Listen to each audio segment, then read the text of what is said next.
pertama, apa itu profil industri?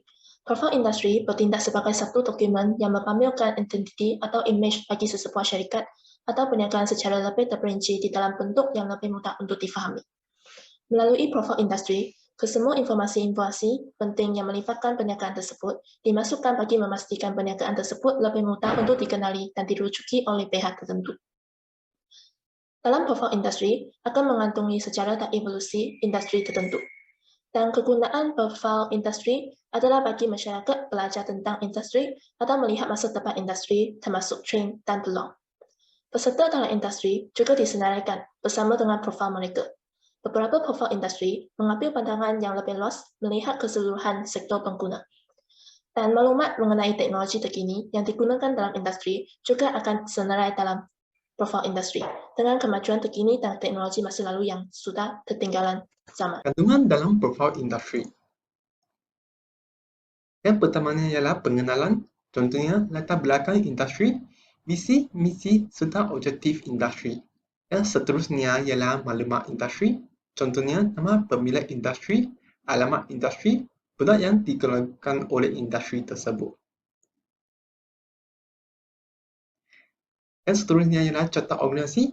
Carta organisasi termasukkan nama-nama orang yang mengarahkan setiap jabatan serta mengikutkan hierarki. Yang seterusnya ialah biografi pihak pengurus, contohnya nama pengurus, profesi pengurus, dan pencapaian pengurus. Yang kelima ialah pencapaian yang telah dicapai oleh industri tersebut. Dan yang terakhirnya adalah penyelidikan dan pembangunan yang dijalankan oleh industri. Antara komponen profil industri ialah senarai industri yang berkaitan dan syarikat utama yang menguasai sektor produk atau perkhidmatan. Profil industri diperlukan untuk mendapatkan gambaran keseluruhan sektor, maklumat kewangan, peluang perkembangan baru dan peluang untuk kemajuan. Pengguna profil industri. Yang pertama, pelabur dan perancang kewangan menggunakan profil industri untuk mendapatkan keputusan pelaburan. Yang kedua, agensi-agensi kerajaan pula menggunakan profil industri untuk merancang undang-undang atau perkongsian awam swasta. Yang terakhirnya, pencari kerja menggunakan profil industri untuk membuat siasatan tentang keadaan industri. Perancangan profil industri. Profil industri hanya memasukkan data yang berkenaan sahaja dengan perancangan masa depan perniagaan. Namun, bukan semua perancangan yang akan dimasukkan ke dalam profil industri kerana perancangan itu belum dibincangkan. Data yang berada dalam profil industri adalah untuk sesiapa sahaja. Apa itu profil pelanggan? Profil pelanggan adalah penerangan khusus mengenai jenis orang yang dijual oleh syarikat, termasuk ciri demografi dan psikografinya. Ini membantu syarikat memahami dengan tepat apa yang pelanggan inginkan. Seterusnya, kepentingan profil pelanggan. Yang pertama, profil ini dapat membantu perniagaan membuat rancangan pemasaran yang paling menjimatkan sebab boleh memberi gambaran yang jelas mengenai tingkah laku membeli calon pelanggan perniagaan. Seterusnya, profil ini juga membantu pasukan penjualan. Hal ini kerana profil ini dapat memberitahu petunjuk mana yang patut dipupuk dan mana yang mungkin membuang masa. Elemen-elemen yang terdapat dalam profil pelanggan. Demografi, psikografi, maklumat geografi, sosioekonomi dan survei. Pertama sekali ialah elemen geografi. Geografi berkaitan dengan kawasan atau lokasi tempat tinggal dan tempat pelanggan bekerja. Maklumat geografi menentukan faedah yang dicari oleh pengguna ketika ingin membeli produk dan perkhidmatan daripada sebuah perusahaan. Kebanyakan syarikat pada hari ini mereka bentuk keluaran pengiklanan, promosi dan usaha jualan untuk disesuaikan dengan budaya masyarakat di sesuatu kawasan. Seterusnya ialah elemen sosioekonomi. Sosioekonomi merujuk kepada pendapatan isi rumah, pekerjaan, dan kejiranan. Maklumat purata pendapatan isi rumah adalah untuk mengetahui adakah perkhidmatan atau produk kita sesuai dengan keperluan kebanyakan isi rumah. Pekerjaan pula berfokus pada jenis pekerjaan, tempat bekerja, serta tahap kekanan pelanggan. Elemen ini mencerminkan nilai keutamaan yang berbeza dari segi corak belian yang dibuat oleh kelas atasan, pertengahan, dan bawahan.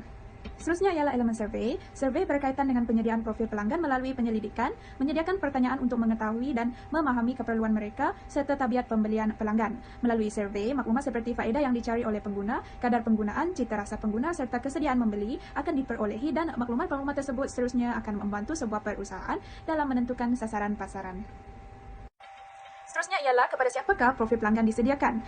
Profil pelanggan disediakan kepada pengurus pemasaran syarikat dan pengurus kilang. Dengan adanya data profil pelanggan, pengurus pemasaran syarikat akan dapat menentukan skala pengeluaran produk untuk dipasarkan di satu-satu tempat atau pada satu-satu masa. Hal ini akan membantu sesebuah syarikat mengurangkan kos dan pada masa yang sama memaksimumkan keuntungan Untuk membuat syarikat. profil pelanggan terperinci, Anda perlu mengetahui ciri pelanggan Anda. Analisis tingkah laku dapat digunakan dalam pemasaran untuk mencari kemungkinan menjalin hubungan yang erat dengan calon pelanggan Anda. Bagi linguistik, kita hendaklah berbicara bahasa pelanggan Anda. Pelanggan yang setia dan yakin berarti Anda memiliki peluang tinggi untuk dapatkan marketing percuma dari mereka melalui sebaran mulut ke mulut. Salah satu cara untuk meningkatkan keyakinan pelanggan terhadap produk ialah cipta hubungan baik antara Anda dan setiap seorang pelanggan Anda. Sediakan satu tim khas yang menjaga hubungan dengan pelanggan. Selain itu, kita mesti ikut peraturan seperti Golden Rule dan Platinum Rule. Yang ketiga ialah letakkan maklumat lengkap perniagaan. Lebih banyak cara Anda berikan untuk pelanggan menghubungi Anda, lebih yakin mereka dalam membeli. Cara yang akhir ialah aktif dalam sosial media. Ini menunjukkan Anda mempunyai personaliti dan wujud di dunia sebenar. Pelanggan akan lebih rasa yakin apabila dapat menjalinkan hubungan bersama Anda. Mengenal pasti pesaing. Secara umumnya, syarikat merasakan amat mudah baginya bagi mengenal pasti persaingan, tetapi dalam keadaan sebenar, terutama pada alaf ini, dengan pelbagai pendekatan yang diamalkan oleh syarikat, pesaing sebenar dan berpotensi syarikat adalah jauh lebih banyak. Pesaing ini bukan sahaja daripada pesaing sedia ada, tetapi juga daripada pesaing yang baru muncul, atau teknologi baru daripada pesaing sedia ada. Menganalisis persaingan dari konsep pasaran. Persaingan dari konsep pasaran mengenal pasti pesaing sebagai syarikat yang juga memuaskan keperluan pengguna yang mempunyai sasaran yang sama. Yang mungkin sesuatu yang sempit seperti produk, contohnya kereta, atau sesuatu yang lebih luas seperti kelas produk, contohnya kenderaan persendirian yang terdiri daripada sebarang bentuk pengangkutan yang digunakan bagi tujuan persendirian seperti kereta, motor, basikal, dan sebagainya. Menganalisis persaingan dari konsep industri. Menganalisis persaingan dari konsep industri lebih menjurus kepada bagaimana sesebuah industri boleh diklasifikasikan. Industri merujuk kepada sekumpulan firma yang menawarkan produk atau kelas produk yang mempunyai pengganti yang rapat antara satu sama lain. Industri. Struktur kos bagi setiap industri adalah berlainan. Bagi industri berat seperti industri pembuatan besi, kos pengeluaran dan bahan mentah adalah amat tinggi. Manakala terdapat juga industri lain yang memberi tumpuan kosnya adalah terhadap kos pengedaran dan bukan kos pengeluaran. Seterusnya, tahap integrasi mendekat. Terdapat beberapa industri melakukan integrasi mendekat, sama ada integrasi ke belakang atau ke hadapan. Sekiranya tahap integrasinya itu tinggi, maka syarikat mempunyai kawalan yang agak tinggi dalam kos dan operasi pengelolaan dan pengedaran. Dan bagi tahap globalisasi merujuk kepada syarikat yang mempunyai operasi di tahap antarabangsa.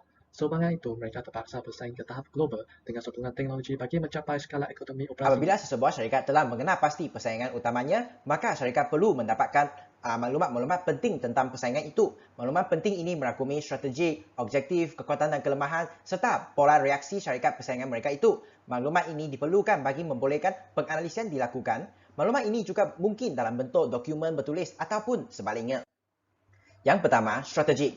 Strategi banyak berkaitan dengan tahap kualiti yang ingin ditawar kepada pengguna. Sebagai contoh, syarikat meletakkan tahap kualiti yang tinggi pada produknya, maka persaingan terdiri daripada syarikat yang mempunyai strategi menawarkan tahap kualiti yang tinggi kepada pelanggannya bagi produk yang sama. Selepas itu, objektif. Objektif terdiri daripada keuntungan semasa, pertumbuhan bahagian pasaran, aliran tunai, kepimpinan dalam teknologi atau perkhidmatan. Objektif sesebuah syarikat dipengaruhi oleh banyak faktor termasuk saiz, latar belakang, pengurusan semasa, kedudukan kewangan dan sebagainya. Selain itu, kekuatan dan kelemahan. Maklumat tentang kekuatan dan kelemahan syarikat persaingan harus diperoleh oleh syarikat bagi membantu proses penganalisian. Yang terakhir, pola reaksi. Pada umumnya, pola reaksi terbahagi kepada reaksi yang lambat ke atas persaingan. Reaksi terpilih iaitu hanya bereaksi kepada persaingan penurunan harga tetapi tidak kepada promosi. Reaksi yang cepat dan kuat terhadap sebarang tindakan persaingan serta reaksi yang pelbagai bergantung kepada situasi ataupun keupayaan syarikat untuk bertindak balas. Mereka bentuk sistem periksikan. So, dalam sistem ini mempunyai 4 langkah yang perlu diambil untuk menjalankan. So, yang pertama sekali adalah melancarkan sistem ini. Yang kedua, menghimpunkan data. Yang ketiga, mentaksirkan dan mengkaji data. Dan yang keempat, menyebarkan dan mengambil tindakan terhadap maklumat. Langkah dalam memulakan sistem ini. So, apa langkah-langkah yang kita perlu diambil? So, secara ringkas, yang pertama sekali, memulakan sistem melibatkan pengenalpastian jenis maklumat pesaing yang hendak dikumpul dan di individu yang bertanggungjawab melakukan perkara tersebut bergantung kepada keupayaan kewangan syarikat individu yang terlibat. Yang kedua, langkah yang berikutnya ialah mengumpul data yang telah dikenal pasti jenisnya secara amnya, Maklumat yang ingin dikumpul adalah berselerak. Maklumat adalah dalam pelbagai jenis seperti bentuk data tulis atau secara perbincangan. Satu lagi sumber yang boleh digunakan adalah melalui internet. Yang last kali, maklumat yang dikumpul ini seterusnya dinilai kesahihan dan kebolehpercayaannya sebelum ianya dihuraikan dan diorganisasikan. Maklumat yang telah dianalisis akan diserahkan kepada pembuat keputusan bagi membantu membuat keputusan. Okey, yang last, memilih pesaing yang harus diserang atau dihindari.